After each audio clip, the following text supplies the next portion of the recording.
La noticia de la separación de Kiko Rivera e Irene Rosales cayó como un jarro de agua fría no solo para la pareja, que llevaba casi una década compartiendo vida y proyectos, sino también para el entorno más cercano, en especial para Isabel Pantoja.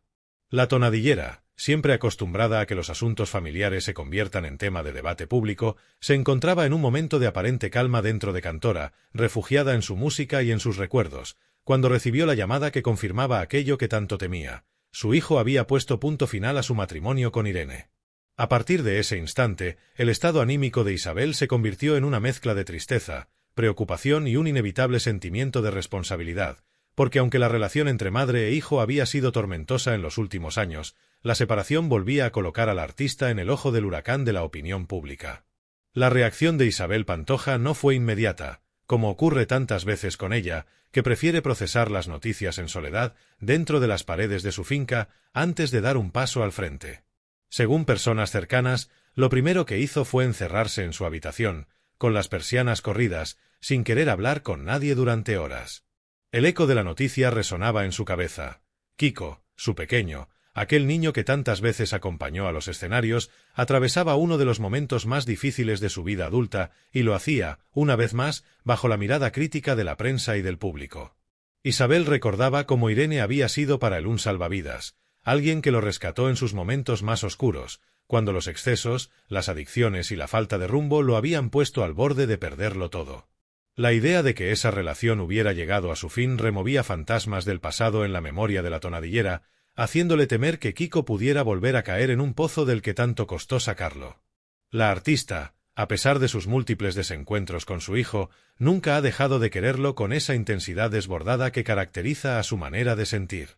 Muchos recordaban las declaraciones de Kiko en televisión, donde expuso los problemas económicos, las disputas por la herencia de Paquirri y las heridas abiertas entre madre e hijo. Pero detrás de la frialdad de aquellas palabras existía un vínculo irrompible. En su interior, Isabel nunca dejó de ver a Kiko como aquel niño que dormía entre bambalinas mientras ella cantaba Marinero de Luces a un público entregado. Y esa visión era la que le impedía mantenerse indiferente ante la desgracia que ahora atravesaba. Las primeras horas fueron de llanto contenido. Isabel, según testigos de su círculo íntimo, apenas comió, caminaba por la casa sin rumbo, murmurando frases entrecortadas sobre cómo se había roto algo que ella siempre había deseado que durara. Se repetía a sí misma que Irene era una buena mujer, que había dado estabilidad a su hijo y sobre todo a sus nietas, a esas niñas que para ella representan un respiro de ternura en medio de su solitaria existencia. El pensamiento de que las pequeñas pudieran sufrir por la ruptura le desgarraba el alma. Más de una vez se sorprendió tomando el teléfono para llamar a Irene, pero volvía a dejarlo, consciente de que entre ellas la relación siempre había sido cordial, aunque marcada por la distancia y por los vaivenes de la relación con Kiko. Lo cierto es que en Cantora se respiraba un ambiente de incertidumbre. Los pocos empleados que permanecen a su lado veían a Isabel más callada que de costumbre, con esa mirada perdida que revela que su mente está en otro lugar. A ratos se refugiaba en su música, poniendo viejas grabaciones en el salón, como si el eco de su propia voz pudiera aliviar la pena que la embargaba. En otras ocasiones, se quedaba sentada en el porche mirando al horizonte, imaginando cómo sería la vida de su hijo a partir de ahora. ¿Volvería Kiko a caer en la tentación de hablar de ella públicamente para desahogar su dolor? ¿Encontraría fuerzas para sobrellevar la separación sin hundirse? Todas esas preguntas giraban en su cabeza como un torbellino imposible de controlar. Las noches resultaban especialmente difíciles. La tonadillera siempre ha sido propensa al insomnio en tiempos de angustia, y esta no era la excepción. Daba vueltas en la cama, repasando mentalmente cada etapa de la relación de su hijo: el enamoramiento apasionado, la boda televisada, el nacimiento de sus hijas y aquella sensación de estabilidad que tanto había agradecido. Irene le pareció desde el principio una mujer sensata, serena, que supo lidiar con el carácter impulsivo de Kiko y que, de algún modo, le dio el equilibrio que a ella misma le hubiera gustado proporcionarle. Ahora, todo eso parecía desmoronarse, y el miedo de Isabel era que su hijo, sin ese sostén, se viera nuevamente arrastrado por la tormenta. En su soledad, la artista también pensaba en cómo la noticia afectaría a su propia imagen. Isabel sabe que, quiera o no, todo lo que ocurre en su familia termina salpicándola. La prensa rosa vive pendiente de cada movimiento, y ella intuía que los micrófonos no tardarían en preguntarle por la separación. Ese simple hecho le generaba ansiedad, porque su carácter orgulloso la empuja a callar y a guardar silencio, pero al mismo tiempo siente el impulso de defender a los suyos. Se debatía entre la discreción y el deseo de mostrar apoyo a su hijo, aunque para ello tuviera que enfrentarse a una opinión pública que suele juzgarla con dureza. Con el paso de los días, la tristeza inicial comenzó a transformarse en una mezcla de preocupación activa y necesidad de intervenir. Isabel, que llevaba tiempo alejada de los conflictos mediáticos, sintió que no podía permanecer al margen. Habló con personas de confianza sobre la posibilidad de llamar a Kiko directamente, aunque dudaba de si él la recibiría con los brazos abiertos o con el recelo que aún quedaba de sus últimos desencuentros. Aún así, en su corazón de madre, prevalecía la necesidad de tender un puente, porque sabía que en momentos de dolor lo que más falta hace es sentirse acompañado. Al mismo tiempo, Isabel no dejaba de pensar en Irene. Recordaba los sacrificios que la joven había hecho, la discreción con la que había llevado los conflictos familiares y la manera en que, pese a todo, siempre procuró mantener a salvo la imagen de la tonadillera. Esa lealtad silenciosa le despertaba un cariño especial, y por eso la ruptura le dolía doblemente, por su hijo, pero también por la mujer que había demostrado ser un pilar fundamental.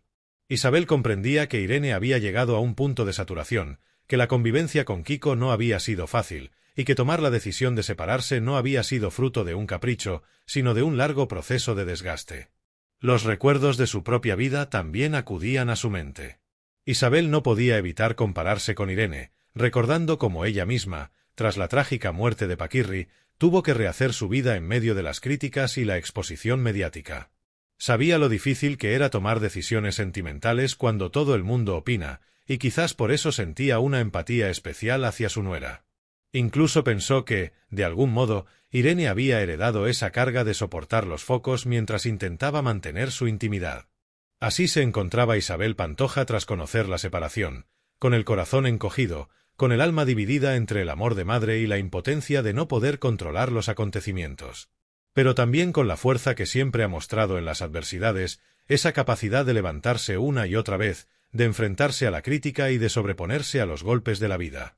La noticia la sacudió, sí, pero también despertó en ella la conciencia de que, aunque los conflictos familiares hayan sido numerosos, el vínculo de sangre sigue siendo más fuerte que cualquier desencuentro.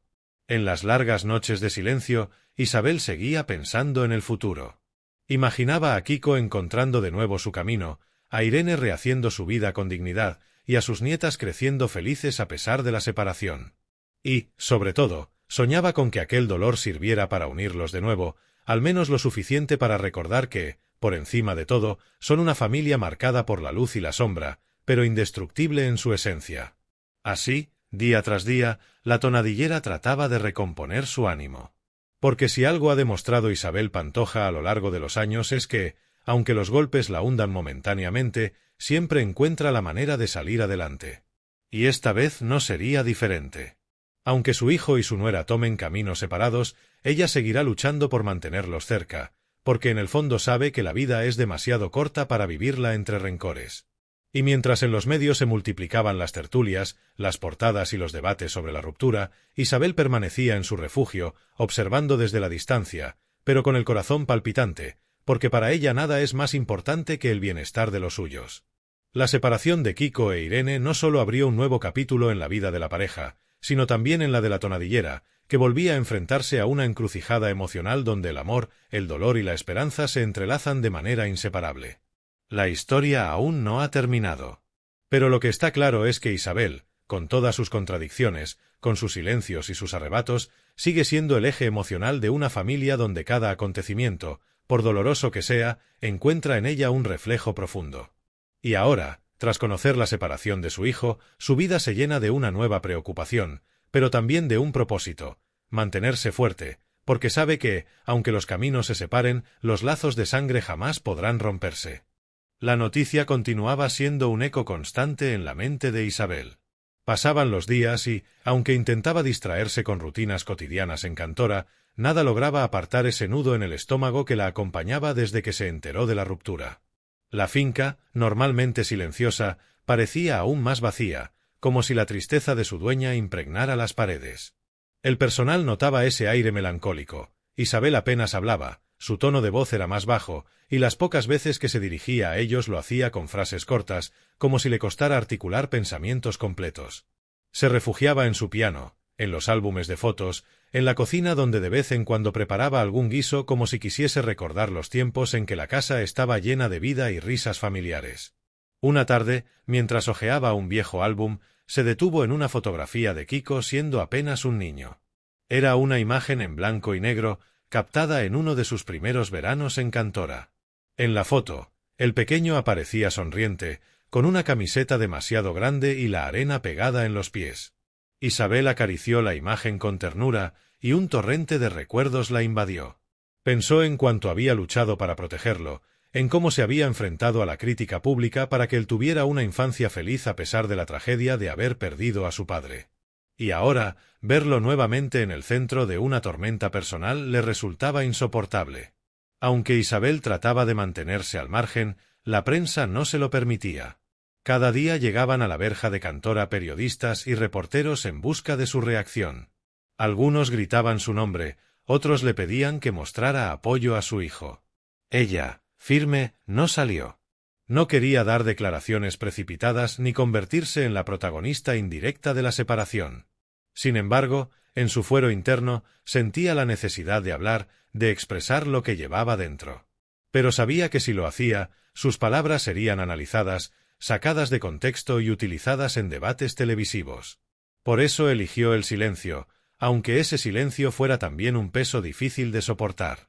Las noches seguían siendo las más duras.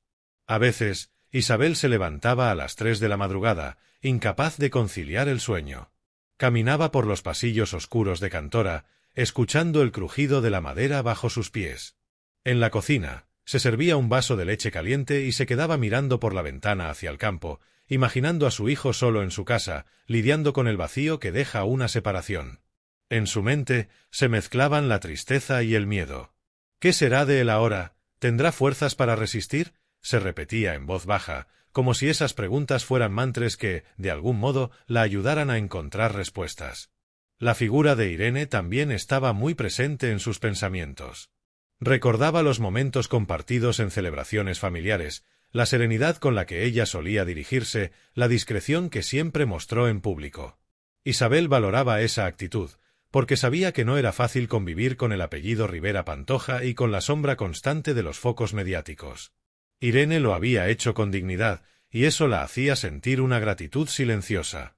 Le dolía imaginarla sufriendo, tomando la decisión de separarse después de tantos años de lucha conjunta. Y sobre todo, le dolía por sus nietas. Pensaba en esas niñas que ya no verían a sus padres juntos, en cómo tendrían que adaptarse a una nueva vida.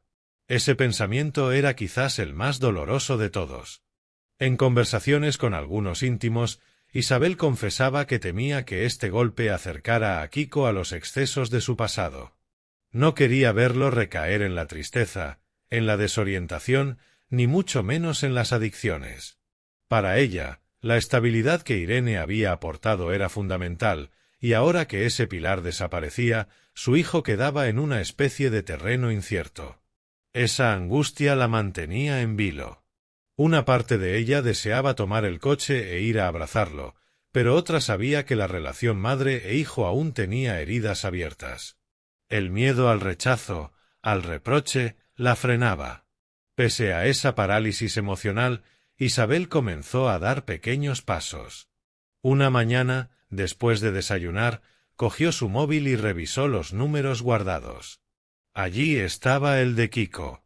Dudó varios minutos, respirando hondo, hasta que al final decidió enviarle un mensaje corto. «Hijo, estoy aquí para lo que necesites. Te quiero». No sabía si él respondería, pero solo escribir esas palabras le devolvió cierta paz. Al rato, vio el doble check azul en la pantalla. No hubo respuesta inmediata, pero al menos sabía que lo había leído. Eso bastó para que las lágrimas volvieran a brotar, esta vez de alivio. Por otro lado, Isabel también pensaba en cómo afrontar la nueva dinámica familiar. Era consciente de que, con la separación, su papel como abuela cobraría mayor relevancia. Se repetía a sí misma que debía estar presente para sus nietas, que ellas no debían pagar las consecuencias de los desencuentros de los adultos. Soñaba con tenerlas en Cantora más a menudo, compartir con ellas tardes de juegos y canciones, como ya había hecho en ocasiones pasadas. Imaginaba enseñándoles a cocinar, contándoles historias de su abuelo Paquirri o mostrándoles fotos de cuando su padre era pequeño. Esa visión le daba un motivo para seguir adelante, incluso en medio del dolor. La presión mediática, lejos de cesar, aumentaba. Programas de televisión analizaban cada detalle de la separación, opinaban sobre los motivos y especulaban acerca del futuro de la familia. Isabel trataba de no mirar esos programas, pero a veces, mientras hacía zapping, se encontraba con su nombre en pantalla, acompañado de imágenes de archivo y tertulianos discutiendo su papel en la vida de Kiko. Aquello le producía rabia e impotencia. «No saben nada de lo que sentimos de verdad», murmuraba, apagando el televisor de golpe. Sentía que la gente opinaba con demasiada ligereza sobre dolores ajenos, sin comprender que detrás de los titulares había una familia real, con emociones y heridas profundas. La artista encontraba algo de consuelo en la música. Retomó el hábito de cantar sola en el salón, como si así pudiera liberar la tensión acumulada. Algunas noches se sentaba al piano y entonaba baladas antiguas, canciones que hablaban de desamor, de pérdida y de esperanza. En esos momentos, su voz, aunque rota por la emoción, le devolvía fuerza. Era como si la música fuera el único lenguaje capaz de expresar lo que llevaba dentro, lo que no podía decir con palabras comunes. En medio de todo este torbellino emocional, Isabel también empezó a reflexionar sobre su propia historia familiar. Pensaba en los errores cometidos, en los desencuentros con Kiko, en las batallas legales por la herencia de Paquirri. Se preguntaba si, de algún modo, esos conflictos habían afectado a la manera en que su hijo gestionaba su vida sentimental. Era un pensamiento doloroso, porque implicaba asumir parte de la culpa. Sin embargo, Isabel siempre ha sido consciente de que la vida no es sencilla, y que cada uno arrastra cicatrices que influyen en sus decisiones. El paso de las semanas no borraba la tristeza, pero sí la transformaba. Isabel comenzó a mostrar más apertura hacia quienes la rodeaban. Permitió que algunos familiares la visitaran, aceptó conversaciones más largas con amigos de confianza. Todos coincidían en que la separación de Kiko e Irene la había tocado profundamente, quizá más que otros episodios dolorosos, porque sentía que este golpe volvía a colocar a su hijo en una situación vulnerable. Ella, que siempre ha sido una luchadora, no quería quedarse de brazos cruzados. En su fuero interno, empezó a planear un acercamiento más directo. Soñaba con reunir a Kiko e Irene, aunque solo fuera para hablar por última vez desde la calma. No pretendía forzar una reconciliación, pero sí deseaba que ambos recordaran lo mucho que habían compartido, lo mucho que se habían apoyado mutuamente. Isabel sabía que las separaciones son complicadas, pero también entendía la importancia de cerrar etapas con dignidad. Su mayor deseo era que, al menos, el cariño no desapareciera del todo, porque sabía que, mientras hubiera respeto, las niñas tendrían un entorno más sano en el que crecer. Isabel Pantoja, tras conocer la separación, se encontraba en un estado de fragilidad emocional, pero también de reflexión profunda. Con el tiempo, esa mezcla de dolor y amor de madre se convirtió en un motor para mantenerse en pie. Porque si algo la define, es su capacidad para sobrevivir a las tormentas más intensas. Y aunque este episodio volvió a remover heridas del pasado, también le dio un nuevo propósito: ser el pilar que sostenga, en la medida de lo posible, a una familia que tantas veces ha sido puesta a prueba. Su vida, marcada por la intensidad de la fama y la tragedia, volvía a sumergirse en un mar de incertidumbre. Pero Isabel, como tantas otras veces, estaba dispuesta a resistir. Porque para ella, la familia, con todos sus conflictos y contradicciones, sigue siendo lo más importante. Y aunque la separación de Kiko e Irene le doliera en lo más profundo, sabía que debía seguir adelante, no solo por ella, sino por sus hijos y, sobre todo, por esas nietas que representan la esperanza de un futuro más sereno. Isabel, en medio de esa tormenta interior, comenzó a pensar en cómo el paso del tiempo había transformado su vida y la de los suyos. Cuando Irene llegó a la familia, ella sintió cierta tranquilidad. Había visto muchas mujeres pasar por la vida de Kiko, algunas de forma fugaz, otras dejando huellas profundas, pero ninguna con la serenidad de Irene.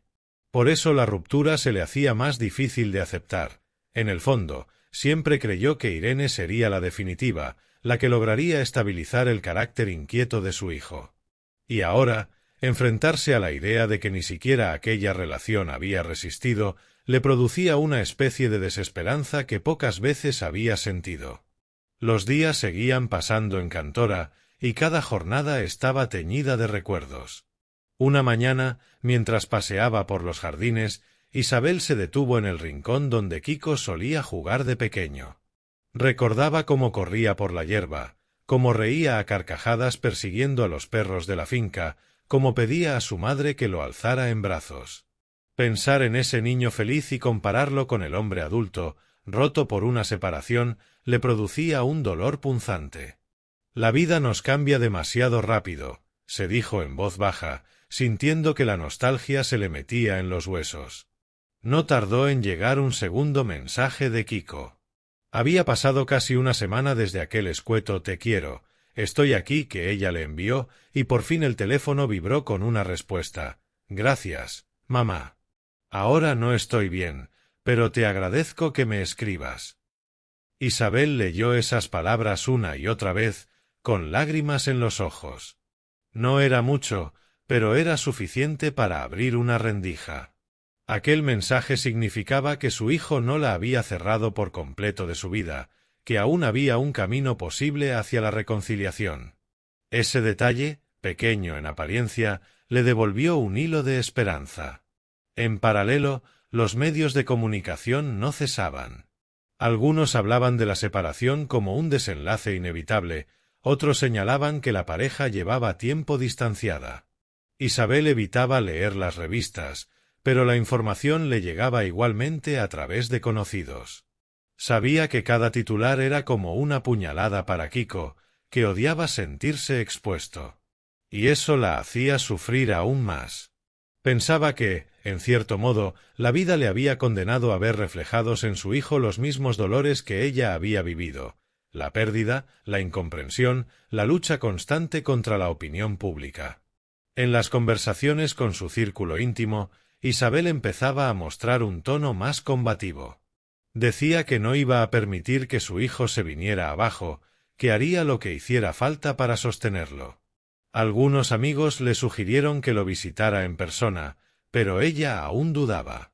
Tenía miedo de reabrir viejas heridas, de que un gesto malinterpretado arruinara ese pequeño acercamiento que se había logrado con los mensajes. Sin embargo, cada día que pasaba la idea de verlo cara a cara se hacía más fuerte en su corazón. También comenzó a pensar en el futuro de Irene. Aunque no había hablado con ella directamente, Isabel sentía un profundo respeto por la decisión que había tomado. Sabía que nadie abandona un matrimonio de casi 10 años a la ligera, y que seguramente Irene había luchado hasta el final. Esa empatía hizo que, por primera vez en mucho tiempo, Isabel considerara la posibilidad de hablar con su exnuera. No para intentar convencerla de nada, sino para agradecerle. Agradecerle haber cuidado de Kiko cuando ella misma no pudo hacerlo, agradecerle haberle dado 2 nietas maravillosas, agradecerle la paciencia y la lealtad. Ese pensamiento la conmovía profundamente, porque era consciente de que, a pesar de la separación, Irene seguiría formando parte de su vida a través de las niñas. El paso de las semanas no apagó la inquietud, pero sí trajo consigo cierta claridad. Isabel se dio cuenta de que no podía seguir encerrada en el dolor. Tenía que actuar. Así que un día, al caer la tarde, se sentó a escribir una carta a Kiko. No era un mensaje breve ni un intento superficial de acercamiento. Era una carta extensa, escrita de su puño y letra, donde le hablaba desde lo más hondo. Le recordaba anécdotas de su infancia, Le confesaba cuánto lo quería a pesar de todo lo ocurrido y le pedía que no se rindiera. Le decía que, aunque la vida se quebrara en ocasiones, siempre hay que seguir caminando.